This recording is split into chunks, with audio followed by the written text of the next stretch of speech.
Hello प्यारे बच्चों, कैसे हैं आप लोग। बच्चे, आज हम स्टार्ट कर रहे हैं class 12 physics chapter 4 moving charges and magnetism का लेक्चर नंबर 4, जिसमें आज मैं कराने वाला हूँ डेरिवेशन किस चीज़ की, magnetic field due to a circular current carrying loop. एक सर्कुलर करंट कैरिंग लूप होगा, उसकी वजह से मैग्नेटिक फील्ड का एक्सप्रेशन क्या होगा वो डिराइव करेंगे। इससे पहले वाले लेक्चर्स में हमने स्ट्रेट वायर की वजह से डेरिवेशन करी थी मैग्नेटिक फील्ड की, उससे पहले बायो सेवर्ट्स लॉ बताया था और कुछ न्यूमेरिकल्स करे थे। फिलहाल अगर पीछे वाले नहीं देखे हैं तो नीचे दिए गए डिस्क्रिप्शन बॉक्स या ऊपर दिए गए आई बटन पर क्लिक करके अटेंड करिए, नहीं तो स्टार्ट करिए आज का लेक्चर। मैं हूं Vaibhav Agarwal and welcome to your प्यारा सा चैनल फिजिक्स ब्रो। चलिए स्टार्ट करते हैं हम आज का लेक्चर। तो बात आई सबसे पहले कि सर जी सर्कुलर वायर की वजह से मैग्नेटिक फील्ड की शेप कैसी होगी। जैसे स्ट्रेट वायर की वजह से स्ट्रेट वायर के चारों तरफ magnetic field lines concentric circles की फॉर्म में होती हैं, ऐसे ही सर्कुलर वायर के वजह से भी उसके चारों तरफ मैग्नेटिक फील्ड लाइंस जो होती हैं वो खुद सर्कुलर शेप में होती हैं। जैसे देखिए, ये इस तरीके से एक सर्कुलर वायर है, ये यहाँ से बैटरी लगा रखी है प्लस माइनस, करंट यहाँ से यहाँ इस तरीके से पॉजिटिव से नेगेटिव करंट जा रहा है और इसके चारों तरफ magnetic field lines circular shape में है। जैसे एक ये पॉइंट ले लें तो इसके चारों तरफ मैग्नेटिक फील्ड लाइंस इस तरीके से होंगी, ठीक है ना। ये चारों तरफ मैंने ऐसे मैग्नेटिक फील्ड लाइंस बना रखी है, जैसे स्ट्रेट वायर के चारों तरफ मैग्नेटिक फील्ड लाइंस इस तरीके से एक के बाद एक कंसेंट्रिक सर्कल्स की फॉर्म में होती हैं। बिल्कुल ऐसे ही सर्कुलर वायर है, अगर इसमें करंट फ्लो कराया जाए इस तरीके से, चाहे क्लॉकवाइज चाहे एंटी क्लॉकवाइज, तो इसके चारों तरफ भी मैग्नेटिक फील्ड लाइंस इस तरीके से कंसेंट्रिक सर्कल्स की फॉर्म में होंगी। चाहे यहाँ बना लो, चाहे यहाँ बना लो, चाहे यहाँ बना लो, इस तरीके से मैंने यहाँ पे बना के दिया है, कंसेंट्रिक सर्कल्स की फॉर्म में होंगी। एक एक सर्किल मैंने यहाँ बनाया, इसके चारों तरफ मैग्नेटिक फील्ड लाइंस की शेप कैसी होगी।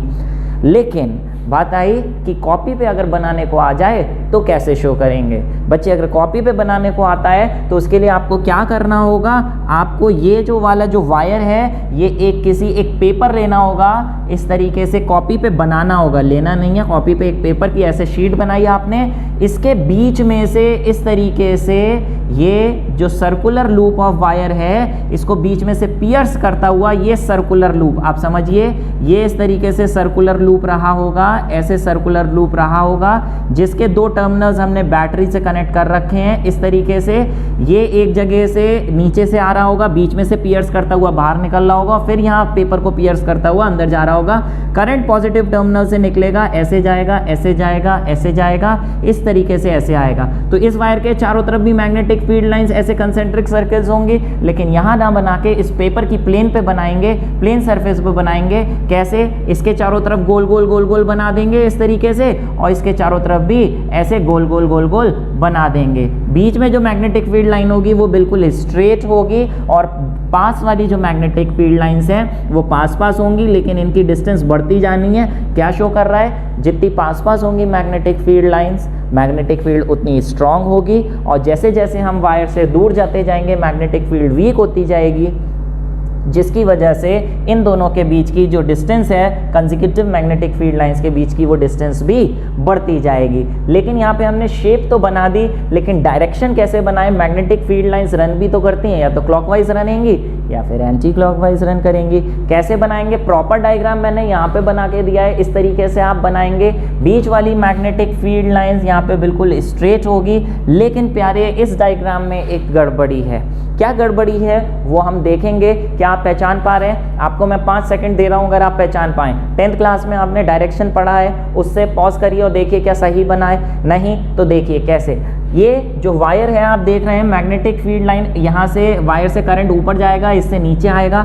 कहीं पे भी वायर के चारों तरफ अगर मैग्नेटिक फील्ड लाइंस की शेप, मैग्नेटिक फील्ड लाइंस की अगर डायरेक्शन निकालनी है तो कौन से रूल से निकालते हैं? लास्ट लेक्चर्स में बताया है, Maxwell right hand thumb rule से डायरेक्शन निकाली जाती है। जैसे ये वायर है, इस वायर में देखिए करंट ऐसे ऊपर की तरफ जा रहा है, तो इस वायर को ऐसे अपने सीधे हाथ से पकड़ लीजिए कि थंब ऊपर की तरफ पॉइंट करे। जब थंब ऊपर की तरफ पॉइंट कर रहा है तो ऊपर की तरफ फिंगर्स देखिए कैसे एनसर्किल कर रही हैं, ऐसे ऐसे एनसर्किल कर रही हैं, देखिए ऐसे ऐसे एनसर्किल कर रही हैं। ऊपर से देखें तो ये ऐसे ऐसे एनसर्किल कर रही हैं, आपकी तरफ से दिखाऊं तो ये कैसे एनसर्किल कर रही हैं, एंटी क्लॉकवाइज कर रही हैं। तो आपने यहाँ पे एंटी क्लॉकवाइज बना दिया। लेकिन आगे इधर की तरफ देखें तो करंट नीचे जा रहा है, करंट नीचे जा रहा है, तो इस वायर को, ये जो वायर जिसमें करंट नीचे जा रहा है, इसको ऐसे पकड़ेंगे कि थंब करंट के डायरेक्शन में हो नीचे की तरफ। तो ऊपर से फिंगर्स देखिए कैसे एनसर्किल कर रही हैं, आपकी तरफ से दिखाऊं तो कैसे एनसर्किल कर रही हैं, क्लॉकवाइज एनसर्किल कर रही हैं। तो इसके चारों तरफ मैग्नेटिक फील्ड लाइंस की डायरेक्शन क्या हो जाएगी, क्लॉकवाइज, जबकि यहाँ क्या बना रखी है, एंटी क्लॉकवाइज। तो इन सबको आप क्लॉकवाइज क्लॉकवाइज इस तरीके से ऐसे कर देंगे। और बीच में बिल्कुल बीचों बीच देखिए तो इसकी वजह से भी ऊपर की तरफ है, इसकी वजह से भी ऊपर की तरफ है, दोनों की वजह से एडअप हो जाएगी मैग्नेटिक फील्ड। यानी जो सर्कुलर कॉइल का बीच वाला रीजन होगा, पॉइंट होगा, उस पॉइंट पे तो मैग्नेटिक फील्ड की स्ट्रेंथ सबसे ज़्यादा होगी, क्योंकि दोनों की वजह से, सबकी वजह से बीच में एडअप हो जाएगी मैग्नेटिक फील्ड। ठीक है प्यारे, तो शेप तो आपने समझ ली, डायग्राम बनाने को आएगा, 10th क्लास में आता था, 12th क्लास में इतना है नहीं कि ये बनाने को आए, फिर भी आपको पता होना चाहिए कैसे बनाते हैं। ये आपने शेप तो बना ली, अब बात आई हमने मैग्नेटिक फील्ड का एक्सप्रेशन निकालना है कि उसका फॉर्मूला क्या होता है, वो भी कहाँ, वो दो जगह, कहाँ, एक सर्कुलर कॉइल है, इस तरीके से सर्कुलर कॉइल है, सर्कुलर कॉइल के सबसे पहले तो सेंटर पे निकालेंगे मैग्नेटिक फील्ड का क्या फॉर्मूला होगा, जिस में करंट I दौड़ रहा हो और जिसका रेडियस R हो या A हो, उसके सेंटर पे मैग्नेटिक फील्ड क्या होगी, पहले वो निकालेंगे एक्सप्रेशन, फिर निकालेंगे इसकी एक्सिस के किसी एक पॉइंट पे मैग्नेटिक फील्ड का एक्सप्रेशन क्या होगा। पहले सेंटर पे मैग्नेटिक फील्ड का एक्सप्रेशन, फिर एक्सिस पे। एक्सिस का मतलब क्या है, ये सर्कुलर कॉइल है, सर्कुलर कॉइल के सेंटर से पास होती हुई एक परपेंडिकुलर लाइन बाहर की तरफ बना दें, एक लाइन ऐसे बाहर की तरफ बना दें, तो इस लाइन को हम एक्सिस कहते हैं। तो इसकी जो एक्सिस है, एक्सिस के किसी एक पॉइंट पे मैग्नेटिक फील्ड का एक्सप्रेशन हमने निकालना होगा। ठीक है, तो दो एक्सप्रेशंस करने हैं, चलिए देखते हैं। सबसे पहले magnetic field due to circular current carrying coil at its centre का क्या एक्सप्रेशन होता है। ठीक है प्यारे, तो हेडिंग आ गई है आपकी, magnetic field at the centre of a circular current loop. Exam में इसकी डेरिवेशन आती है 2 मार्क्स में, कंपटीशन पे इसमें बेस्ड न्यूमेरिकल्स आएंगे, कंसेप्ट्स आएंगे, बहुत ही बढ़िया बढ़िया चीज़ें हैं जो आगे समझेंगे तो मज़े आएंगे। फिलहाल चलिए, तो सबसे पहले हम बना लेते हैं एक करंट कैरिंग सर्कुलर लूप। ये लीजिए करंट कैरिंग सर्कुलर लूप, इस तरीके से आपने बना लिया। ठीक है, जिसका सेंटर है ये इस तरीके से O। ठीक है प्यारे, और यहाँ पे एक बीच में से कट निकाल के इस तरीके से लगा दी बैटरी, जो कि यहाँ पे करंट भेजेगी। एक स्विच लगा दिया जो ऑन करने पर यहाँ पर करंट जाएगा। ठीक है, इसका रेडियस मान लेते हैं कितना, let the radius be a radius मान लेते हैं, और करंट जो फ्लो कर रहा है इसमें, let the current be I. तो बेटा जब भी डेरिवेशन आप स्टार्ट करते हो एग्जाम में, बोर्ड में, तो इट इज़ नेसेसरी कि स्टार्टिंग में कुछ स्टेटमेंट्स आप लिखिए, वो लिखना ज़रूरी होता है। कहीं कहीं पे डेरिवेशन कराते समय मैं ओमिट कर सकता हूँ लिखवाना, लेकिन बोर्ड के लिए बहुत ज़रूरी है। जो भी चीज़ आपने डायग्राम बनाई है उसमें लिख दो कि consider a circular coil of radius a carrying current I, now we have to find the magnetic field at the centre O। For this consider a small length element DL। बस इतना छोटा सा लिख दो, फिर आगे डेरिवेशन स्टार्ट कर दो। यहाँ पे क्या करते हैं, अगर हमें बायो-सेवर्ट्स लॉ से मैग्नेटिक फील्ड निकालनी है किसी एक पॉइंट पर, तो हमें मालूम है फ्रॉम बायो-सेवर्ट्स लॉ, शॉर्ट में लिख रहा हूँ, आप लोग शॉर्ट में नहीं लिखोगे।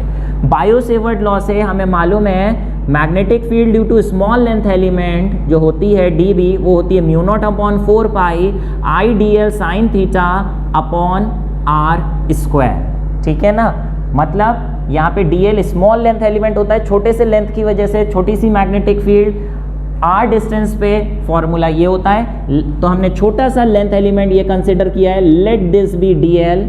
ठीक है, सेंटर से ये कितना डिस्टेंस पे है, A डिस्टेंस पे है, हमें O पॉइंट पे मैग्नेटिक फील्ड निकालनी है। डिस्टेंस यहाँ से A है, तो यहाँ पे R स्क्वायर की जगह A स्क्वायर लिखेंगे, और थीटा का मतलब होता है ये जो स्मॉल लेंथ एलिमेंट है इसका ये R से, ये जो R है, इस R से जो एंगल बनता है इसे हम कहते हैं थीटा, जो कि इस केस में है आपका 90 डिग्री। तो इसे थोड़ा सा सिंप्लीफाई कर देते हैं, यहाँ mu naught upon 4 pi IDL sign 90, और साइन 90 बेटा होता है 1, तो यहाँ पे आ गया mu naught upon 4 pi IDL upon a square. थोड़े स्टेप्स बढ़ा के लिख रहा हूँ, आप स्टार्टिंग में ही 90 लिख सकते थे, एक स्टेप कम हो जाता। फिलहाल ये तो बेटा स्मॉल मैग्नेटिक फील्ड आ गई, छोटे से लेंथ की वजह से आ गई, हमें तो पूरे सर्कुलर वायर की वजह से निकालनी है भैया मैग्नेटिक फील्ड। पूरे सर्कुलर वायर की वजह से मैग्नेटिक फील्ड कैसे निकालेंगे, उसके लिए प्यारे क्या करेंगे, स्मॉल मैग्नेटिक फील्ड आ गई है, टोटल मैग्नेटिक फील्ड निकाल दीजिए। लिखिए now total magnetic field due to whole circular loop, ठीक है। पूरे सर्कुलर लूप की वजह से मैग्नेटिक फील्ड निकालने के लिए जब भी छोटी सी मैग्नेटिक फील्ड दे रखी होती है उसे क्या करते हैं ताकि टोटल मैग्नेटिक फील्ड आ जाए, जी हाँ, इंटीग्रेट। ये लीजिए, तो dB की जगह dB का फॉर्मूला जो आया है mu not upon 4 pi IDL sine theta, तो हट गया है अपॉन ए स्क्वायर।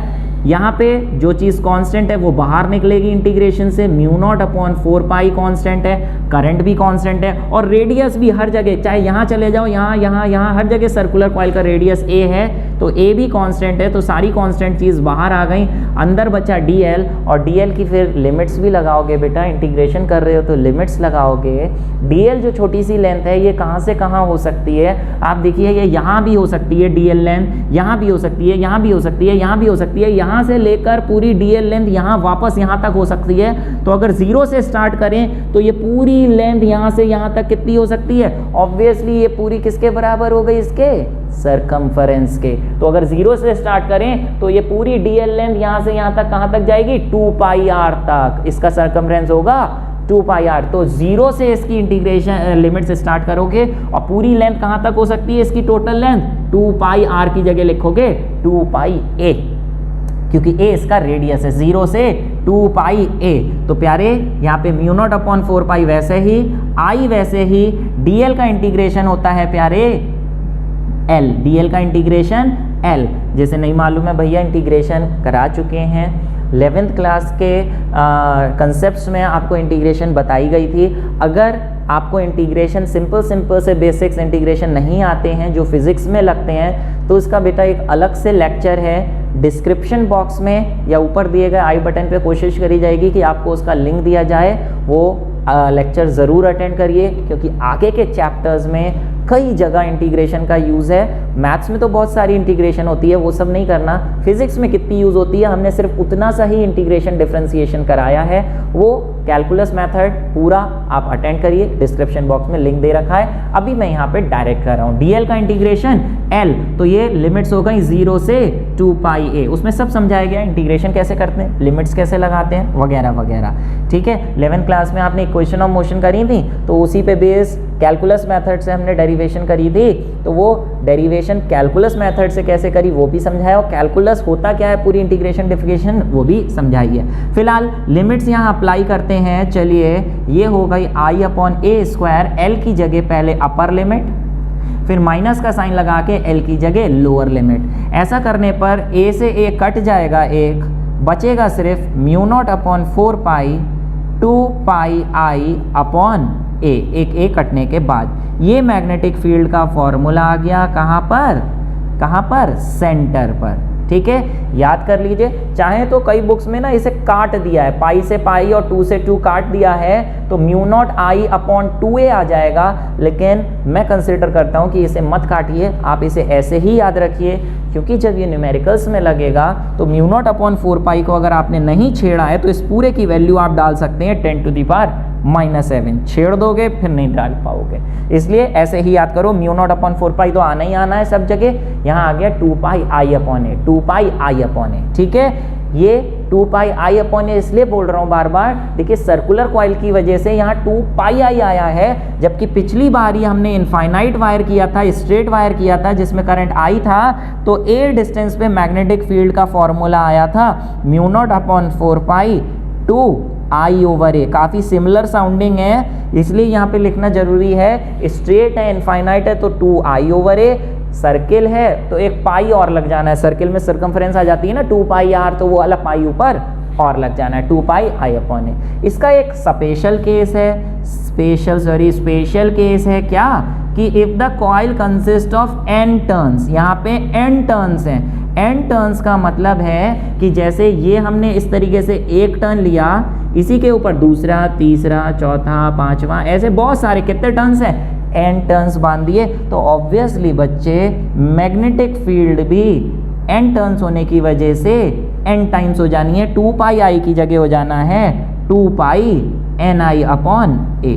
ठीक है, सिर्फ n लग जाना है। तो इससे एक बात पता चल रही है कि मैग्नेटिक फील्ड सर्कुलर कॉइल के सेंटर पे किन किन फैक्टर्स पे डिपेंड करती है। ऑब्वियसली करंट पे, जितना ज़्यादा करंट उतनी ज़्यादा मैग्नेटिक फील्ड। रेडियस पे, रेडियस के इन्वर्सली प्रोपोर्शनल है, रेडियस कम होगा, कॉइल छोटी होगी तो मैग्नेटिक फील्ड ज़्यादा होगी। और तीसरा, it depends on number of turns. तो यहाँ पे फैक्टर्स लिख लीजिए जरूर कि कौन कौन से फैक्टर्स पे डिपेंड करती है, 1, 2 and 3। Current, number of turns and radius of the coil कैसे डिपेंड करती है वो भी लिख लीजिए।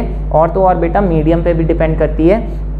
यहाँ आप देख रहे हैं म्यू नॉट आ रहा है, म्यू नॉट का मतलब absolute permeability of free space, यानी हम ये कंसिडर कर रहे हैं कि इस वायर के इधर उधर कौन सी मीडियम है, स्पेस है। अगर स्पेस ना होके कोई दूसरा मीडियम होगा तो उस मीडियम की परमिएबिलिटी रखेंगे, म्यू नॉट ना रख के म्यू रखेंगे। तो अलग अलग मीडियम का अलग अलग म्यू होता है, तो मीडियम पे भी डिपेंड करती है। म्यू नॉट और म्यू का आपस में क्या रिलेशन है, एक रिलेटिव परमिएबिलिटी कंसेप्ट होता है, वो हम आगे देखेंगे, एक लेक्चर में आपको बताएंगे, तब उसके आगे समझिएगा। फिलहाल अभी आप ये नोट कर लीजिए।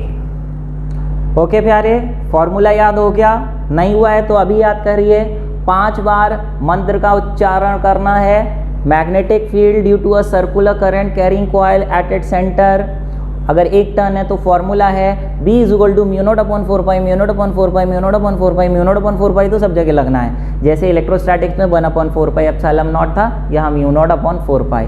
ठीक है, mu not upon 4 pi understood है। आगे का क्या फॉर्मूला है, 2 पाई आई अपॉन है, 2 पाई आई अपॉन है, 2 पाई आई अपॉन है, 2 पाई आई अपॉन है। सुनने में ऐसा लग रहा है कि वाह, दिमाग को एकदम रिलैक्सेशन दे रहा है। 2 पाई आई अपॉन है, 2 पाई आई अपॉन है, 2 पाई आई अपॉन है, 2 पाई आई अपॉन है। याद हो गया, 2 पाई आई अपॉन है, 2 पाई आई अपॉन है, 2 पाई आई अपॉन है। ठीक है, चलिए, तो फॉर्मूला है सर्कुलर कॉइल की वजह से mu naught upon 4 pi 2 pi आई अपॉन ए।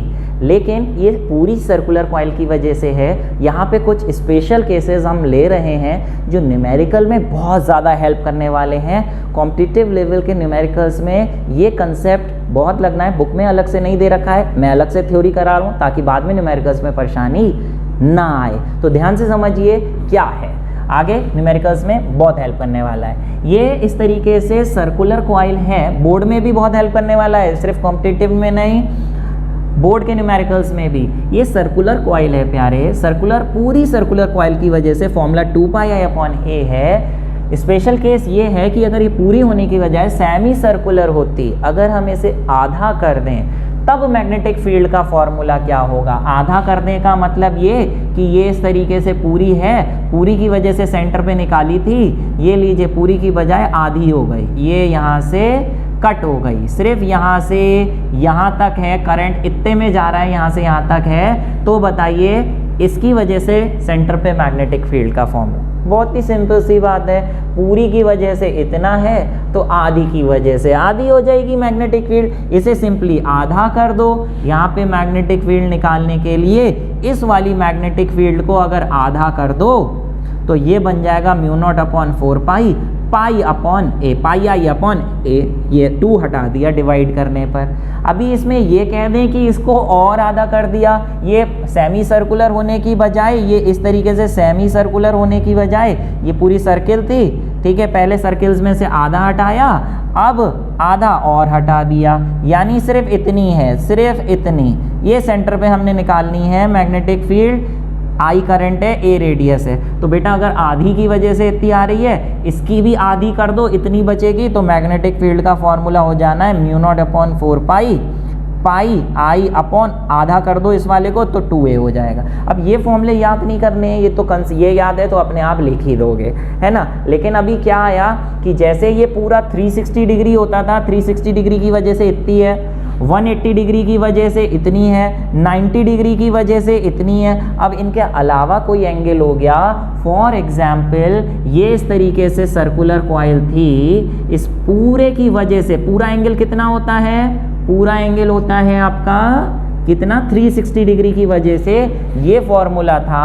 अभी इन्होंने क्या किया, इतनी ले ली, इतनी, सिर्फ यहाँ से यहाँ तक कितना एंगल, थीटा डिग्री वाली इतनी ले ली, ये है ही नहीं, इतनी है ही नहीं, इसे हम हटा दे रहे हैं, ये लीजिए, जब ये इतनी है ही नहीं, सिर्फ इतने वाले में करंट फ्लो कर रहा है जो कि थीटा एंगल सबटेंड कर रही है। जैसे यहाँ पे 180 एंगल सबटेंड हो रहा था, ये 180 हो रहा था या 90 हो रहा था, यहाँ पे थीटा डिग्री हो रहा है, इतनी सी ही कॉइल है सिर्फ आर्क के फॉर्म में, उसकी वजह से सेंटर पे मैग्नेटिक फील्ड क्या होगी प्यारे, सिंपल यूनिटरी मेथड से निकालेंगे। कैसे, हमें मालूम है, ध्यान से समझना, ये हमें मालूम है प्यारे 360 डिग्री, जब पूरा का पूरा एंगल 360 था तो उसकी पूरे सर्कल की वजह से मैग्नेटिक फील्ड का फॉर्मूला था mu not upon 4 pi, mu not upon 4 pi 2 pi upon A, 2 pi I upon ए। तो 1 डिग्री की वजह से क्या होगा, 1 डिग्री की वजह से होगा म्यू नॉट अपॉन 4 पाई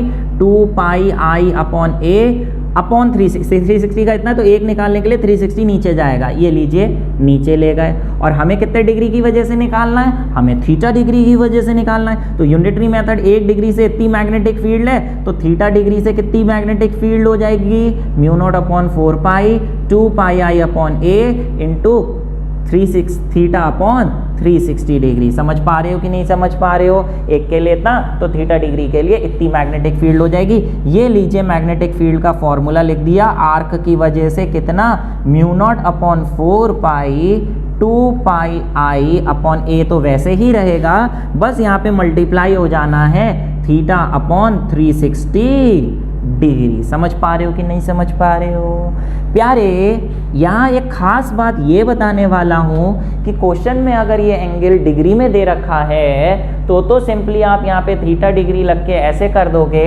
अगर ये थीटा एंगल डिग्री में दे रखा है, डिग्री में दे रखा है, तो आप इस तरीके से ऐसे लिख दोगे थीटा अपॉन 360। ये तब यहाँ लिख दे रहे हैं if theta is in degree, ठीक है। लेकिन कई क्वेश्चन में थीटा की यूनिट, एंगल की यूनिट रेडियन भी हो सकती है। क्या, रेडियन। रेडियन आपको पता है ना, जैसे पूरा 360 होता है, ऐसे ही रेडियन में 360 डिग्री, रेडियन में मतलब होता है 2 पाई रेडियन, है ना। या आधा एंगल 180 डिग्री होता है सिर्फ पाई रेडियन, ठीक है, नहीं है। तो अगर एंगल रेडियन में दे रखा है, अगर if theta is in radian, theta is in radian, मान लें थीटा दे रखा हो आपको π/6 रेडियन, π/2 रेडियन, 3 π/2 रेडियन, रेडियन में दे रखा है अगर, तो बेटा फिर अगर ऊपर रेडियन में है तो नीचे भी रेडियन में होना चाहिए। तब ये वाला जो फॉर्मूला है ये कन्वर्ट हो जाएगा किसमें, mu naught upon 4 pi 2 pi आई अपॉन ए थीटा अपॉन, फिर जो 360 डिग्री में लिखा था वो डिग्री में नहीं लिखोगे। अगर ऊपर रेडियन है तो नीचे भी रेडियन, ऊपर डिग्री है तो नीचे भी डिग्री, है ना। तो थीटा अगर रेडियन में है तो 360 को रेडियन में ही लिखोगे। और रेडियन कितना होता है, 360 का मतलब होता है 2 पाई रेडियन। और 2 पाई रेडियन लिखते ही ये कट गया और फॉर्मूला क्या आ गया, mu naught upon 4 pi I theta upon A, I theta upon A, ठीक है प्यारे। तो ये और ये फॉर्मूले अलग नहीं है, बस यहाँ 360 है, यहाँ 2 पाई है, और तो और बस काट दिया है, वरना और कुछ नहीं किया। अगर नहीं काटते तो यहाँ पे 2 पाई आई रहता और यहाँ पे थीटा अपॉन 2 पाई हो जाता। ये थीटा अपॉन 360, थीटा अपॉन 2 पाई। लेकिन वो याद करना अगर अच्छा नहीं लग रहा है तो इसे 2 पाई से 2 पाई काट दो, तो ये हो गया आई थीटा अपॉन ए, आई थीटा अपॉन ए। ये फॉर्मूला याद करने में ज़्यादा अच्छा लग रहा है। कई जगह न्यूमेरिकल आएंगे, वहाँ पे ये अगर लगाएंगे तो चुटकियों में हो जाएगा, नहीं तो ऊपर वाला लगा दो, वो भी अच्छा है, ठीक है। याद कर लो क्या है, थीटा अगर रेडियन में है तो म्यू नॉट अपॉन 4 पाई तो लिखना ही लिखना है। आगे क्या आना है, आई theta upon A, I theta upon A, I theta upon A, ठीक है। और नहीं तो 2 पाई अपॉन ए के साथ थीटा अपॉन 360 अगर डिग्री में है, ठीक है प्यारे। समझ पा रहे हैं कि नहीं समझ पा रहे हैं। एक बात और यहाँ जान लो, मैग्नेटिक फील्ड का एक्सप्रेशन तो निकाल लिया, लेकिन अब बात आई आपकी कि सर इसका डायरेक्शन क्या होगा। डायरेक्शन निकालने के लिए कई रूल हैं, मैं एक रूल बता रहा हूँ आपको, Maxwell right hand thumb rule, जैसे बताया था वैसे ही अभी फिर से बता रहा हूँ। जैसे मैग्नेटिक फील्ड कहेंगे वो कि 3 पॉइंट्स में निकालो, P पे, Q पे और R पॉइंट पे। तो आप देखो सबसे पहले हम Q पॉइंट पे निकालेंगे, तो इस वायर को क्योंकि करंट इसमें ऊपर जा रहा है तो हम इसको ऐसे पकड़ लेंगे, ऐसे पकड़ लिया और फिंगर हम Q की तरफ रखेंगे। अगर Q पॉइंट पे निकालना है तो ऐसे रखेंगे, P पॉइंट पे निकालना है तो फिंगर्स इधर की तरफ रखेंगे। क्योंकि हमें Q पॉइंट पे निकालना है तो थंब करंट के डायरेक्शन में, फिंगर इधर रखने पर आप देखिए गोल गोल घुमाएं अगर मैक्सवेल थंब रूल से तो फिंगर अंदर जा रही हैं, तो Q पॉइंट पे मैग्नेटिक फील्ड का डायरेक्शन अंदर की तरफ होगा, परपेंडिकुलरली इनवर्ट्स। नोट कर लो कॉपी में, यहाँ हम क्रॉस लगा देंगे। लेकिन यहीं पे अगर हम P पे निकालना होता तो फिंगर्स P की तरफ रखते, थंब ऊपर रखने पर फिंगर्स इधर रखते और जब उसको कर्ल करते तो आप देखिए जरा यहाँ पे ये इस तरीके से बाहर आ रही है मैग्नेटिक फील्ड लाइंस। तो यहाँ पे हो गया इसका डायरेक्शन, डॉट का मतलब perpendicularly outwards to the plane of paper. ऐसे ही R पर देखिए, R पर क्योंकि करंट नीचे जा रहा है तो इस वायर को हम ऐसे पकड़ेंगे कि थंब हमारा नीचे हो और उंगलियां इधर मत रख देना। अरे भैया R उधर है कि इधर है? उधर है तो उंगलियां उधर रखो। ऐसे क्यों रख रहे हो? अरे इसे ऐसे रखो, ऐसे रखो, ऐसे रखो। ये देखो उंगलियां ऐसे रखी R की तरफ, फिर उंगलियों को कर्ल करो, थंब नीचे, उंगलियों को कर्ल करो R की तरफ रखने पर, तो ये बाहर आ रही हैं, तो इस पे भी डायरेक्शन हो गया परपेंडिकुलरली आउटवर्ड्स। ठीक है, तो इसके अंदर इनवर्ड्स होगा जबकि इसके बाहर सब जगह आउटवर्ड। यानी चाहे आप यहाँ से देख लो, चाहे यहाँ से, चाहे यहाँ से, यहाँ वायर के अंदर सर्कुलर लूप के अंदर की बात करें किसी भी पॉइंट की तो मैग्नेटिक फील्ड लाइंस अंदर अंदर जाएंगी, अंदर अंदर जाएंगी, जबकि यहाँ से ऐसे बाहर बाहर बाहर बाहर निकलेंगी, जैसे सबसे पहली स्लाइड में मैंने आपको दिखाया था। समझ पा रहे हो कि नहीं समझ पा रहे हो? फिलहाल समझ पा रहे हो तो जल्दी से पॉज कर दो, पॉज करके क्या कर दो, ये कर दो, है ना। क्या Maxwell right hand thumb rule याद रखना है, नहीं रखना है? तो जल्दी से लगा दो इस वीडियो पे Maxwell right hand thumb rule. ये है Maxwell right hand thumb rule which is also known by name like button. तो जल्दी से लाइक कर दीजिए, ठीक है। चलो फिलहाल बात आई प्यारे, मैग्नेटिक फील्ड सेंटर पे निकाल ली, अब एक्सिस पे निकालेंगे। एक्सिस कहाँ है देखते हैं, पहले आप ये नोट कर लीजिए फिर बढ़ेंगे आगे। ओके प्यारे बच्चों, उम्मीद है जो पढ़ा रहे हैं मज़े आ रहे होंगे, समझ में आ रहा होगा। चलिए हाँ तो बढ़ते हैं आगे। अभी हमने निकाला था सर्कुलर कॉइल के सेंटर पे मैग्नेटिक फील्ड का एक्सप्रेशन, अब निकाल रहे हैं सर्कुलर कॉइल की एक्सिस पर। बोले सर एक्सिस क्या होती है? तो प्यारे ये देखिए इस तरीके से सर्कुलर कॉइल है, ये तो इसका होता है सेंटर और इससे पास होती हुई एक परपेंडिकुलर लाइन बना दूं तो उसे हम कहते हैं एक्सिस।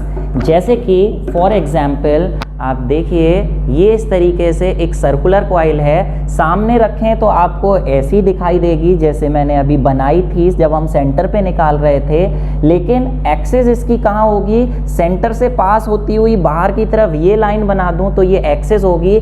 लेकिन वो एक्सिस मैं बोर्ड पे बना नहीं सकता बाहर की तरफ, तो मैंने इसकी 3D फिगर बनाने के लिए इसको कर दिया है ऐसे, इस तरीके से। समझ पा रहे हो कि नहीं समझ पा रहे हो? ऐसे कर दिया है और ये इसकी एक्सिस है, इस तरीके से ये इसकी एक्सिस है। एक्सिस का वो एक कोना देख रहे हो ना, वो हरा हरा गोल लट्टू, वो उस पॉइंट पे हमने मैग्नेटिक फील्ड निकालनी है। इस पूरे सर्कुलर करंट लूप की वजह से क्या होगी? बोले सर ये कहाँ से उठा लाए?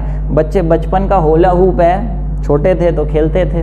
ठीक है चलो फिलहाल प्यारे, तो ये कहाँ, अरे अच्छा, तो प्यारे यहाँ पे इस तरीके से इस पॉइंट पे मैग्नेटिक फील्ड निकालने के लिए क्या करेंगे हम, यहाँ पर पूरी सर्कुलर लूप की वजह से मैग्नेटिक फील्ड निकालने की बजाय एक इसकी छोटी सी लेंथ लेंगे।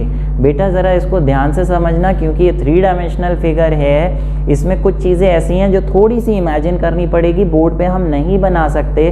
फिर भी कोशिश पूरी रहेगी आपको समझाने की, लेकिन अभी बिल्कुल ध्यान से कंसंट्रेशन से समझिए। इस पूरे वायर की वजह से निकालने की बजाय इसका हम एक छोटा सा लेंथ एलिमेंट ले रहे हैं। ये हमने लेंथ एलिमेंट ले लिया है, इस तरीके से ये लेंथ एलिमेंट लिख दे रहे हैं कितना, dl। इसमें करंट फ्लो कर रहा है I, इसका रेडियस ले रहे हैं कॉइल का कितना, सर्कुलर लूप का a, और जिस पॉइंट पे निकालनी है उससे सेंटर तक का डिस्टेंस ले रहे हैं r। तो हम इस पूरी कॉइल की निकालने की बजाय छोटी सी लेंथ एलिमेंट लेंगे।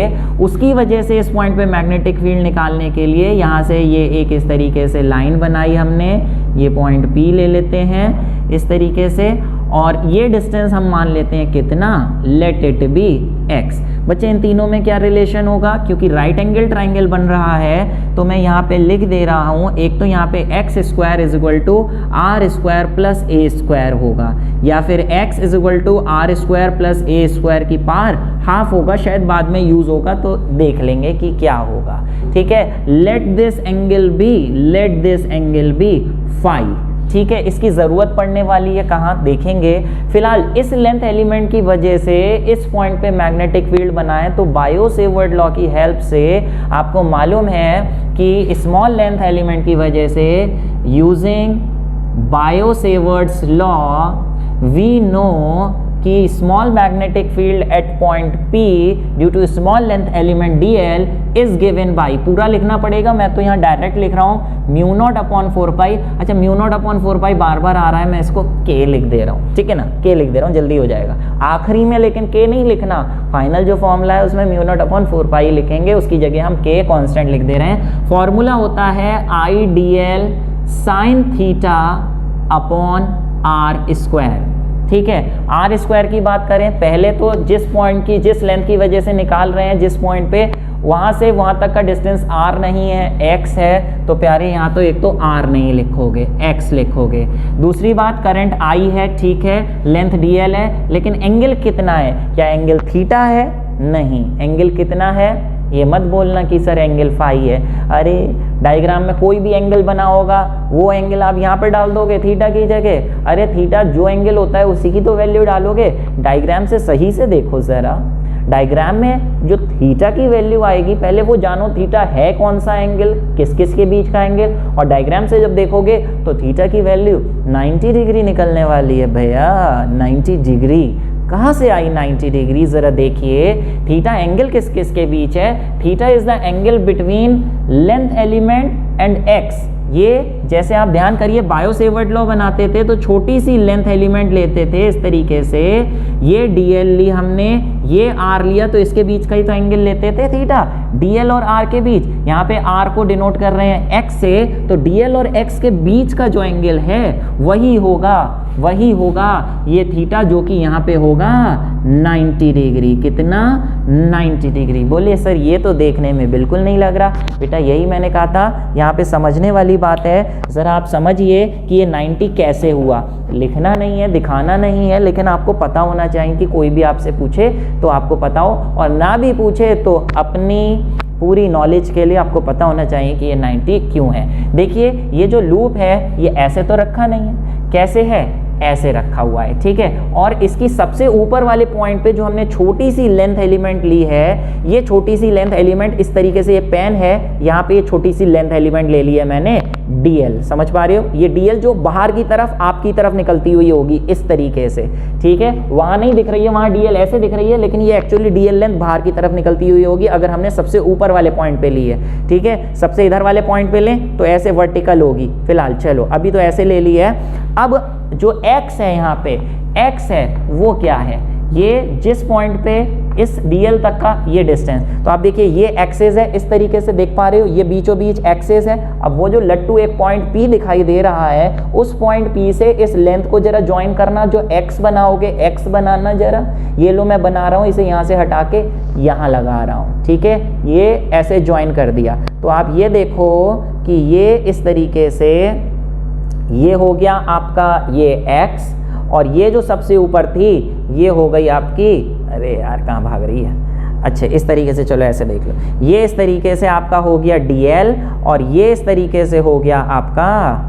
ये वाला x, ठीक है। अब x और dl, ये जो dl बाहर निकल रही है इसके बीच जरा एंगल देखो प्यारे, ये चाहे ऐसे कर लो, चाहे ऐसे कर लो, चाहे ऐसे कर लो, चाहे ऐसे कर लो, कैसे भी कर लो, जो dl से इससे जो एंगल बन रहा है, ये जो dl है देखना, ये dl और ये, अरे बेटा ये इसको मत ध्यान दो, इधर की तरफ देखो क्या है, ये dl है, ये पूरा x है, इस x से इसका एंगल, ये जो x है पूरा, इसका DL से एंगल देखो, मैं थोड़ा एक्सटेंड कर दे रहा हूँ और आपको सामने से दिखा रहा हूँ, ये देखो ये 90 डिग्री बन रहा है कि नहीं बन रहा है 90 डिग्री। ये x ऐसे जा रहा है, DL ऐसे है, साफ साफ इसके बीच देख लो, ये 90 डिग्री एंगल बनेगा, DL ऐसे और x ऐसे। तो प्यारे रिंग हटा दें आप, रिंग हटा के सिर्फ ऐसे ही देखिए, ये DL है, ये x है ना। तो और x चाहे ऐसे हो चाहे सीधा कर लें तो साफ साफ आप कहते ही हो कि सर 90 डिग्री। अगर टेढ़ा भी कर दूं तो भी बेटा ये देखो 90 डिग्री है, और टेढ़ा कर दूं तो भी 90 डिग्री है, सीधा कर दूं तो भी 90 डिग्री है, इससे कैसे भी घुमा लो 90 डिग्री रहेगा। तो ये टेढ़ा भी है तब भी आप इमेजिन करो, समझो कि ये एंगल DL से हमेशा 90 डिग्री पर ही होगा। ठीक है बेटा, ये एक तरीके का खुजली यंत्र है ना। चलो फिलहाल, अच्छा बोले कि सर जी ये 90 हो गया, तो सर यहाँ पे 90 रख दीजिए। ओके, अच्छा प्यारे, तो ये आपका कितना हो गया, IDL sin 90 1 होता है अपॉन x²। ये dB आ गया, इसको यहीं छोड़ दो। ठीक है, अब बात आई, हम स्मॉल लेंथ की वजह से तो निकाल लिए हैं, अब टोटल लेंथ की वजह से निकालने के लिए बोले सर इसे इंटीग्रेट करेंगे। बेटा इसे इंटीग्रेट ऐसे नहीं कर सकते, इसे इंटीग्रेट ऐसे नहीं करेंगे क्योंकि फिर वहाँ x के टर्म्स में तो आंसर आएगा नहीं, x हमें दे नहीं रखा है। क्या करेंगे यहाँ पे, ध्यान देना, पूरे वायर का निकालने के लिए क्या करेंगे, ज़रा ध्यान दीजिए। यहाँ पे ये करेंगे कि इस छोटे से लेंथ एलिमेंट की वजह से पहले मैग्नेटिक फील्ड का डायरेक्शन बनाइए। ये लीजिए, मैंने मैग्नेटिक फील्ड का डायरेक्शन बना दिया dB। बेटा बहुत प्यार से समझा रहा हूँ, ध्यान से समझना, स्लोली आराम से। dB, बोले सर ये ऐसे कैसे बना दी, बेटा dB जो होगी ना इस x से हमेशा 90 डिग्री पर ही होगी। कैसे होगी ये भी सुन लो, जैसे मान लो ये एक इस तरीके से वायर है जो अंदर की तरफ या बाहर की तरफ करंट आ रहा था, तो इसकी चारों तरफ मैग्नेटिक फील्ड होगी। आपने जल्दी से सुनो, मैग्नेटिक फील्ड जो पढ़ा था कि मैग्नेटिक फील्ड सर्कुलर होती है इस तरीके से, अगर कर्व्ड है तो किसी भी पॉइंट पे मैग्नेटिक फील्ड का डायरेक्शन कैसे निकाला जाता है, ये मैग्नेटिक फील्ड बनाई है हमने, तो किसी भी पॉइंट पे मैग्नेटिक फील्ड का डायरेक्शन निकालने के लिए उस पर टेंजेंट बनाते हो, तो जो उसका रेडियस वेक्टर होता है, ये रेडियस वेक्टर जो है x, ये हमेशा मैग्नेटिक फील्ड इस रेडियस से 90 डिग्री पे होती है। मैग्नेटिक फील्ड हमेशा अपने रेडियस वेक्टर से 90 डिग्री पे होगी अगर कर्व्ड मैग्नेटिक फील्ड लाइन है। अब यहाँ पे आप देखो, अगर ये बात समझ पाओ तो समझना, नहीं तो आगे बढ़ जाना। मैं बता रहा हूँ 90 डिग्री पे ही क्यों होगी, बहुत दिमाग से समझने वाली बात है, इसलिए बहुत धैर्यता से समझना होगा। इसके चारों तरफ मैग्नेटिक फील्ड लाइंस गोल गोल होंगी। ये वायर है, वायर के चारों तरफ कंसेंट्रिक सर्कल्स की फॉर्म में होंगे। एक कंसेंट्रिक सर्किल की फॉर्म में यहाँ पर भी होगी इस तरीके से, ऐसे एक मैग्नेटिक फील्ड लाइन इसके चारों तरफ ऐसे भी होगी। और इस पॉइंट पे अगर मैग्नेटिक फील्ड की डायरेक्शन बनाए तो इस सर्किल के रेडियस वेक्टर से 90 डिग्री पे ही तो बनेगी। टेंजेंट बनाएंगे तो टेंजेंट 90 डिग्री पे ही तो बनेगी। इसलिए मैंने कहा कि ये हमेशा इससे 90 डिग्री पे होगी, क्योंकि इसके चारों तरफ सर्किल होगा जिसका रेडियस r होगा। ये मैग्नेटिक फील्ड के पॉइंट पे मैग्नेटिक फील्ड टेंजेंशियल रेडियस से 90 डिग्री पर। ये ऐसा क्यों बताया, क्योंकि ये आगे काम में आने वाला है। लिखना कहीं नहीं है, दिखाना कहीं नहीं है, लेकिन काम में आएगा कहाँ, लेट्स सी। जैसे प्यारे इस छोटे से लेंथ एलिमेंट की वजह से ये स्मॉल मैग्नेटिक फील्ड dB आ गई, ऐसे ही जस्ट इसका वर्टिकली अपोजिट ये वाला आप लेंथ एलिमेंट लीजिए इस तरीके से, तो इसकी वजह से अगर इस पॉइंट पे मैग्नेटिक फील्ड निकालने की कोशिश करें हम, तो ये भी x होगा। इस पॉइंट पे मैग्नेटिक फील्ड आ जाएगी इसके 90 डिग्री पर इस तरीके से। ठीक है, ये हमने फिर बना लिया आपका क्या, dB। ओके, ये स्मॉल मैग्नेटिक फील्ड। अब क्या करेंगे, ये एंगल फाई है तो ये भी फाई होगा। इस dB को रिजॉल्व करेंगे दो कंपोनेंट्स में, एक इधर और एक इधर। ये अगर फाई है तो ऑब्वियसली ये फाई है तो ये 90 माइनस फाई होगा, पूरा 90 है तो ये 90 माइनस फाई होगा।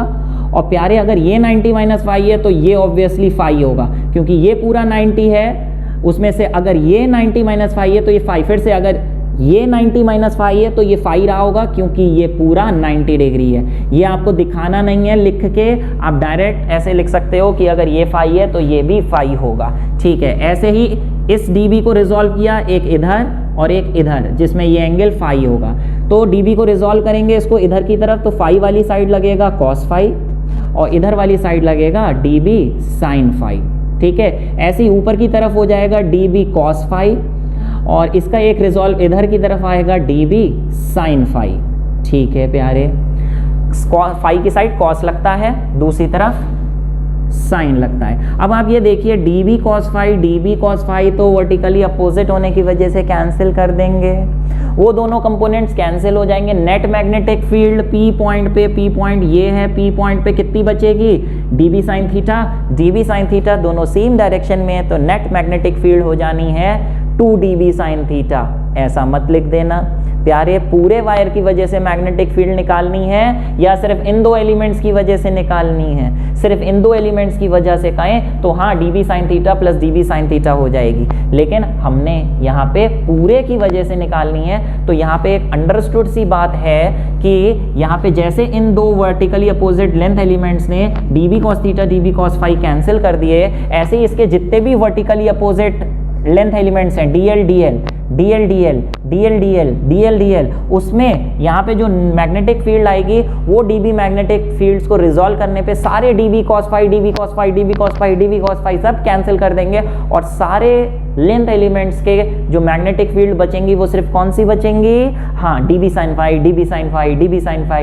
फाई। तो नेट मैग्नेटिक फील्ड जो होगी पूरे सर्कुलर वायर की वजह से वो कितनी होगी, integration of db sin phi, ना कि सिर्फ 2db sin फाई। सिर्फ दो थोड़ी लेने हैं, सबके लेने हैं, db sin फाई सबके जो db sin फाई हैं उनको ऐड करेंगे तो टोटल आएगी। ऐड करने का मतलब इंटीग्रेट। अब यहाँ पे db और sin फाई का फॉर्मूला डाल दीजिए, इंटीग्रेट कर दीजिए, आ जाएगा आंसर। सिंपली इसके बाद ये वैल्यू आंसर आ जाएगा। लेकिन उससे पहले आपको यहाँ पे थोड़ी सी थ्योरी लिखनी पड़ेगी कि resolving consider a small length element dl, वो पहले लिख दिया था। Let the magnetic field at point p due to small length element be db, वो भी लिख दिया था। Resolving db into its components db cos phi and db sin phi, वो लिखेंगे।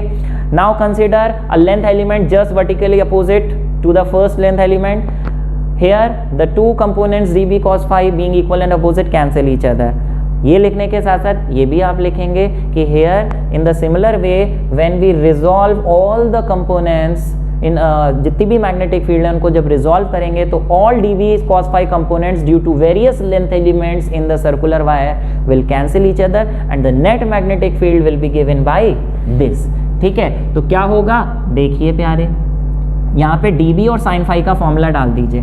db का क्या है यहाँ निकाल लिया है, sin फाई का क्या है यहाँ लिख रहा हूँ। sin का फॉर्मूला है प्यारे परपेंडिकुलर अपॉन हाइपोटेन्यूज। इस ट्राइंगल में परपेंडिकुलर साइड है a और हाइपोटेन्यूज है x, तो ये हो गया a अपॉन x। ये दोनों चीजें यहाँ डालते हैं, ये हो गया k i dl upon x square, और sin फाई की जगह हो गया a अपॉन x। जो चीज कांस्टेंट है बाहर आएगी, k कांस्टेंट है बाहर आया, i करंट कांस्टेंट है, रेडियस भी कांस्टेंट है, और ये जो x है ये भी कांस्टेंट है, चाहे यहाँ ले लें चाहे यहाँ लें, सबके लिए x सेम होगा। तो i a upon x cube बाहर आ गया, अंदर बचा dl। लिमिट्स लगाएंगे, लिमिट्स की बजाय बच्चे डायरेक्ट भी कर सकते हैं। dl छोटी सी लेंथ एलिमेंट है, इंटीग्रेशन का मतलब टोटल लेंथ ले लें तो टोटल लेंथ इसके सरकमफ्रेंस के बराबर होगी, और सरकमफ्रेंस कितनी होगी, सरकमफ्रेंस होगी 2 पाई r, नहीं 2 पाई a लिखेंगे। जो पहले आपने किया था उसमें भी डायरेक्ट dl का integration without limits 2 pi a भी लिख सकते थे। यही बेटा आपका आंसर हो गया। लेकिन यहाँ पे एक काम ये करोगे कि k की जगह म्यू नॉट अपॉन 4 पाई लिखोगे, 2 pi i a square upon x cube. x कहाँ से आएगा, x ये लिखा है बेटा, x अगर ये है तो x क्यूब कितना होगा, r square plus a square की पावर, इसका क्यूब कर दो अगर तो ये हो जाएगा 3/2। तो यहाँ पे आप लिख दीजिए r square plus a square की पावर 3/2। ये नेट मैग्नेटिक फील्ड का फॉर्मूला आ गया कहाँ पर, ऑन द एक्सिस। ठीक है प्यारे, समझ पा रहे हो कि नहीं समझ पा रहे हो।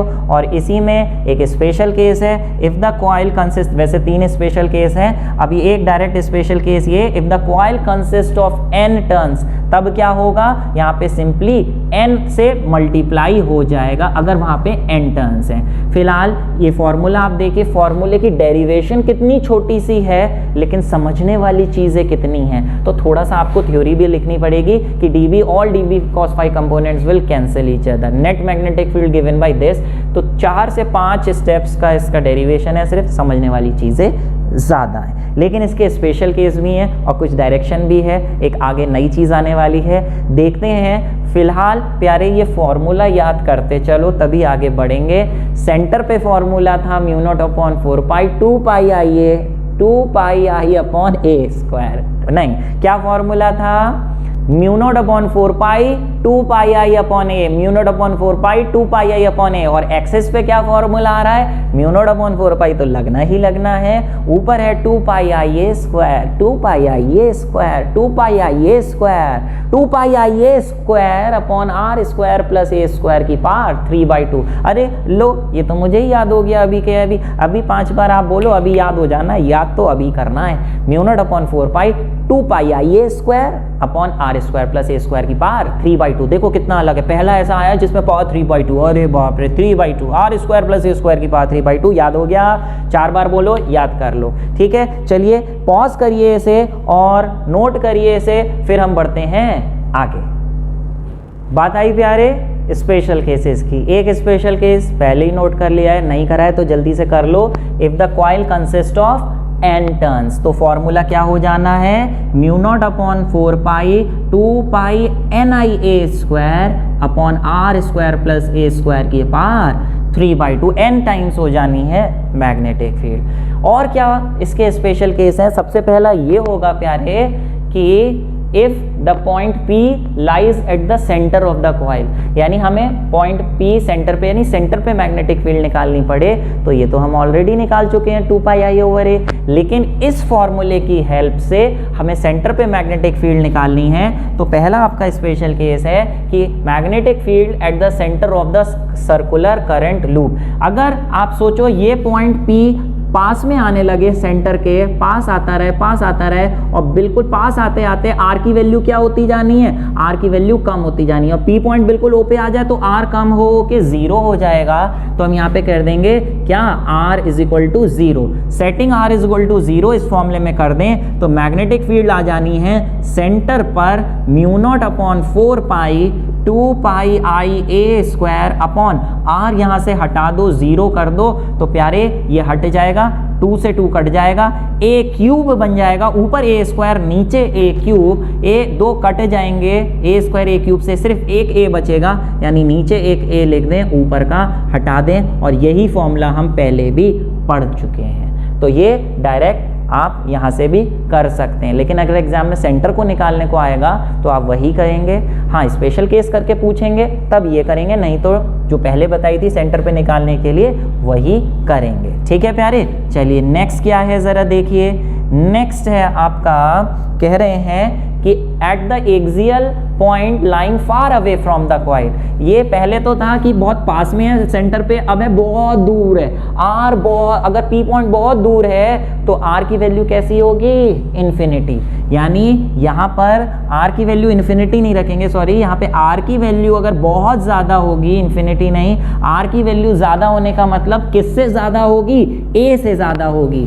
यानी आर जो है वो ज़्यादा है ए से, ज़्यादा नहीं बहुत ज़्यादा है ए से, यानी ए बहुत छोटा है। तो बेटा जब ए बहुत छोटा है आर से तो ए को स्क्वायर करेंगे तो वो उसे हम नेगलेक्ट कर देंगे, क्योंकि ए स्क्वायर और छोटा हो जाएगा आर स्क्वायर। ए स्क्वायर को नेगलेक्ट करेंगे, आर स्क्वायर प्लस ए स्क्वायर लगभग आर स्क्वायर के ही बराबर होगा। अगर ए बहुत छोटा है आर से, ए स्क्वायर को हटा दिया, यहाँ पे ए स्क्वायर को हटा दीजिए अब की बार, तो ये हो गया mu naught upon 4 pi 2 pi I A square. A square को हटा दें अगर तो ये 2 से 2 कटेगा, नीचे बचेगा आर क्यूब। तो इससे एक बात पता चलती है कि magnetic field at axial point lying far away from the coil, उसकी magnetic field is inversely proportional to cube root of distance. ये नोट कर लीजिए, क्यूब रूट के बराबर होता है, सॉरी क्यूब रूट बोल रहा हूँ, क्यूब ऑफ द डिस्टेंस के बराबर होता है। फिलहाल तीसरा एक केस क्या है, तीसरा केस ये है कि हमें एक ऐसे पॉइंट पे मैग्नेटिक फील्ड निकालनी है जो कितने डिस्टेंस पे, equal to the radius of the coil. ठीक है, इसे हटा दे रहा हूं मैं, बोल रहे हैं at a distance equal to radius of the coil. यानी जो डिस्टेंस r है वो r खुद रेडियस के बराबर है, a के बराबर है, distance is equal to a। तो इस फॉर्मूले में अगर हम r की जगह a लिख दें तो फॉर्मूला क्या हो जाएगा, magnetic field is equal to mu not upon 4 pi 2 pi I A square upon a square plus A square हो जाएगा 2a स्क्वायर, है ना, और पावर 3/2। ठीक है, इसे सॉल्वेंगे तो ये बन जाएगा 4 pi 2 pi I A square upon 2 की पावर 3/2, और a की पावर जब a स्क्वायर की 3/2 करेंगे, 2 से 2 कट के a क्यूब हो जाएगा, ये कटेगा, सिर्फ एक a बचेगा। ऊपर 2 की पावर 1 है, नीचे 2 की पावर इस तरीके से ये आपकी 3/2 है, तो आप एक काम ये कर सकते हैं, μ0/4 और ऊपर हो गया आपका पाई आई अपॉन नीचे आके -1 जब होगी तो 3/2 -1 बचेगा आपका 1/2, तो 2 की पावर 1/2 a और ये 4 पाई। चाहे तो इसे काट सकते हैं और काट दें तो पाई से पाई भी कट जाएगा, और 4 की जगह अगर हम 2 की पावर 2 लिखेंगे तो 2 की पावर 2 और 2 की पावर 1/2 ऐड हो जाएंगी, पावर्स ऐड हो जाएंगी, तो 2 + 1/2 हो जाएगा कितना, μ0i अपॉन 2 की पावर 5/2a। ये आपका आंसर हो जाएगा। ठीक है, ये याद रखने की जरूरत नहीं है, एमसीक्यूज में इस तरीके के पूछा जा सकता है, आपको इस फॉर्म में भी दे सकते हैं, इस फॉर्म में भी दे सकते हैं, तो आपको पता होना चाहिए ये भी आंसर सही है और ये भी आंसर सही है। ठीक है प्यारे, समझ पा रहे हैं कि नहीं समझ पा रहे हैं? उस पे बेस न्यूमेरिकल्स नहीं होंगे, न्यूमेरिकल्स इस पे बेस आएंगे। ध्यान से फॉर्मूला याद कर लीजिए। चलिए अभी बात आई प्यारे कि सर जी चलिए ये सारे स्पेशल केसेस हो गए, अब बताइए डायरेक्शन ऑफ मैग्नेटिक फील्ड। प्यारे डायरेक्शन ऑफ मैग्नेटिक फील्ड तो मैं पहले ही बता चुका था, लेकिन क्या है थोड़ा सा डिफरेंस है डायरेक्शन के तरीके में बताने में। जैसे पहले मैंने जो डायरेक्शन बताया था वो कॉइल ऐसी रखी थी, सर्किल रखी थी और कहा था एक अंदर वाले पॉइंट पे, इस वाले पॉइंट पे और इस वाले पॉइंट पे मैग्नेटिक फील्ड निकालिए, तो यहाँ क्रॉस आया था, यहाँ डॉट आया था जब मैंने ऐसे रखी थी। लेकिन एग्जाम में अगर ऐसे रखने की बजाय ऐसे रखी हुई है या फिर ऐसे रखी हुई है, तब कैसे बताएंगे? Maxwell right hand thumb rule से भी बता सकते हैं, लेकिन उसके अलावा 2 रूल्स और भी हैं। क्या हैं वो देखेंगे। पहले मैग्नेटिक फील्ड लाइंस की शेप देखें। देखिए इस तरीके से ये अब की बार हमने ऐसे रख दी है, तो देखिए इसके चारों तरफ मैग्नेटिक फील्ड जो होगी वो मैग्नेटिक फील्ड ऐसे इस तरीके इसके चारों तरफ गोल गोल, यहाँ पे भी गोल गोल, हर तरफ गोल गोल होगी, लेकिन इसके अंदर से नीचे से ऊपर आ रही होगी या ऊपर से नीचे जा रही होगी। आप देखिए यही यहाँ पे बताना है कि कब ऐसे नीचे से ऊपर निकलेगी या कब ऊपर से नीचे मैग्नेटिक फील्ड लाइंस की डायरेक्शन क्या होगी। कैसे बताएं? आप बताएंगे ऐसे कि पहली बात तो ये कि ये इस तरीके से करंट इसमें ऐसे जा रहा है, जो मैंने बताया आपको, यहाँ से एक तरफ निकलेंगी, इधर से निकल रही हैं ऊपर की तरफ, तो बेटा जो फेस होता है जिससे मैग्नेटिक फील्ड निकलती है वो नॉर्थ की तरह एक्ट करेगा, यानी ऊपर वाला फेस नॉर्थ की तरह एक्ट करेगा, और जिसमें एंटर कर रही हैं तो इसका नीचे वाला फेस साउथ पोल की तरह एक्ट करेगा। यानी ये खुद circular coil is equivalent, will be equivalent to a magnet जिसका ऊपर नॉर्थ पोल होगा और नीचे साउथ पोल होगा। इसका कंपैरिजन भी हम आगे के लेक्चर्स में करेंगे, इसकी डायपोल मोमेंट वगैरह निकालेंगे, लेकिन सर्कुलर कॉइल का भी नॉर्थ पोल और साउथ पोल होता है। जहां से मैग्नेटिक फील्ड लाइंस निकलती हैं वो नॉर्थ और जहां पे एंटर करती हैं वो साउथ। लेकिन ये कैसे पता करें कि नॉर्थ किधर होगा और साउथ किधर होगा? उसके लिए 2 रूल्स हैं। क्या रूल्स हैं? पहला है राइट हैंड थंब रूल और दूसरा है क्लॉक फेस रूल। क्या है ये दोनों हम देखते हैं। सबसे पहले बात आई आपकी राइट हैंड थंब रूल की। राइट हैंड थंब रूल क्या कह रहा है? देखिए प्यारे, राइट हैंड थंब रूल ये बोल रहा है कि जैसे ये इस तरीके से सर्कुलर कॉइल है, इसमें करंट फ्लो कर रहा है इस तरीके से, तो आपको सिंपली क्या करना है, अपने राइट हैंड की फिंगर्स को करंट के डायरेक्शन में कर्ल करना है। इस तरीके से ऐसे जा रहा है करंट तो आपने ऐसे कर्ल कर लिया, अगर ऐसे जा रहा होता तो ऐसे कर लेते। फिर से करंट ऐसे जा रहा है तो आपने इसे कर्ल कर लिया ऐसे, फिंगर्स को करंट के डायरेक्शन में। ऐसा करने पे थंब जिस डायरेक्शन में स्ट्रेच हो रहा है वही डायरेक्शन होगी मैग्नेटिक फील्ड लाइंस की। जैसे इसमें करंट ऐसे जा रहा है तो आपने इसे ऐसे कर्ल कर लिया, ठीक है, और करंट ऐसे जा रहा होता तो ऐसे कर्ल कर लेते। फिलहाल अभी ऐसे जा रहा है, ऐसे कर्ल करा तो थंब ऊपर, तो मैग्नेटिक फील्ड लाइंस ऊपर, और ऊपर का मतलब ये है कि जहाँ से निकलेंगी ये नॉर्थ पोल हो गया, जो नॉर्थ लिख दिया, और जहाँ एंटर करेंगे ये साउथ पोल हो गया। ये राइट हैंड थंब रूल से आप निकाल सकते हैं। ये इसकी डेफिनेशन लिखिए, पॉज करके नोट कर लीजिए। फिर दूसरा रूल बताते हैं। दूसरा रूल क्या है आपका? Clock face rule. Clock face rule बहुत ही सिंपल सा है, आपने 10th क्लास में भी पढ़ रखा है। क्लॉक फेस रूल ये कहता है कि जैसे ये सर्कुलर कॉइल है, हमें यही तो पता करना है, जैसे ये सर्कुलर कॉइल है, इसके ऊपर साउथ होगा या नॉर्थ होगा, इधर होगा, साउथ होगा, नॉर्थ होगा, वो या तो आप राइट हैंड पाम रूल से पता कर लीजिए, राइट हैंड रूल से पता कर लीजिए, या फिर क्लॉक फेस रूल से। जैसे ये कॉइल है, या तो इसमें करंट क्लॉकवाइज फ्लो हो रहा होगा, या फिर करंट इसमें एंटी क्लॉकवाइज फ्लो हो रहा होगा। कैसे पता लगाएंगे कि कौन सा फेस नॉर्थ साउथ होगा? उसके लिए आप क्या करिए, जैसे ये N है, ये S है, आपको क्या करना है, N को ना सिर्फ थोड़ा सा घुमा के लिख लेना है। क्या करना है, ये N का ये डंडा गोल घुमा दीजिए, ये डंडा गोल घुमा दीजिए, और ये इस तरीके से लिख दीजिए। ये देखिए, ये आ गया N, और A बना दीजिए 2 एरोस। ऐसी जो साउथ है, साउथ को थोड़ा सा और गोल घुमा के ऐसे लिख दीजिए, ये लीजिए, और बना दीजिए 2 ऐसे एरोस। अब आप ये देखिए, इस तरीके से आपने बना दिया। ये जो करंट है इसमें ऐसे जा रहा है क्लॉकवाइज। अब देखिए किससे मैच कर रहा है, क्या ये S से मैच कर रहा है या N से कर रहा है? साफ साफ S से कर रहा है, S क्लॉकवाइज आ रहा है, यानी इसका सामने वाला फेस साउथ होगा, तो ऑब्वियसली पीछे वाला नॉर्थ होगा। इसमें देखिए, अगर सामने से ये एंटी क्लॉकवाइज जा रहा है, एंटी क्लॉकवाइज ऐसे मैच करिए लिख के, तो मैच करिए किससे मैच हो रहा है? N से मैच हो रहा है, यानी इसका सामने वाला फेस नॉर्थ पोल होगा, तो ऑब्वियसली पीछे वाला इसका साउथ पोल होगा। इस तरीके से क्लॉक फेस रूल से हम बता सकते हैं कि जो सामने फेस आ रहा है वो कौन सा है। क्लॉकवाइज है तो साउथ है, एंटी क्लॉकवाइज है तो नॉर्थ है। ये आप ऐसे घुमा के उंगली से बता सकते हैं, S और N बना के बता सकते हैं, वरना सिंपली कर लो anti clockwise, anti clockwise. Anti clockwise है अगर, तो वो नॉर्थ होगा। कैसे? देखो, न में आ रहा है N, एंटी क्लॉक में N आ रहा है, यानी वो नॉर्थ पोल होगा, तो ऑब्वियसली क्लॉकवाइज वाला साउथ पोल होगा। ठीक है, अपोजिट करके आप ऐसे लिख देंगे। तो ये बेटा डायग्राम है, ये डायग्राम आप बना लीजिए, मैंने ऑलरेडी बना दिया है। कैसे आया, उम्मीद है समझ पा रहे होंगे। बात आई आज के क्विज के क्वेश्चन की। आज ये थ्योरी थी बेटा, इसके बाद आज का क्विज क्वेश्चन है। लेट्स सी कि कौन इसका आंसर कर पाता है। जल्दी से इसको समझिए, और you have to answer by typing your answer in the comment box, and I have to see कि किन किन बच्चों का सही आंसर आता है। क्वेश्चन है, will the magnetic field intensity at the centre, what will be the, what है भैया, इसे व्हाट कर लो, what will be the magnetic field intensity at the centre if the circular coil current changes, if the current of the coil is doubled and the radius of the coil is half.